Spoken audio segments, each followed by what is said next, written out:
war in Ukraine and Vladimir Putin's new statements about nuclear weapons and his possible response if Ukraine receives NATO F-16 fighter jets. ABC's Ian Pannell is in Ukraine for us this morning with the latest. Ian, good morning.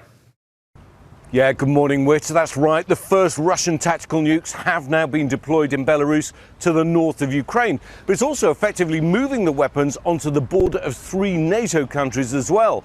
Putin's claiming that they'd only be used in the event of a threat to the Russian state. But remember, he invaded Ukraine in the first place because he falsely claimed it was a threat to the Russian state.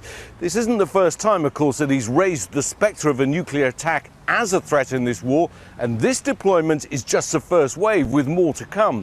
The Biden administration says it's closely monitoring the situation, but for now says there's no reason to adjust America's nuclear posture. Meanwhile, Ukraine's allies preparing to start training pilots on F-16 and other fighter jets, which could be delivered to Ukraine as early as late summer.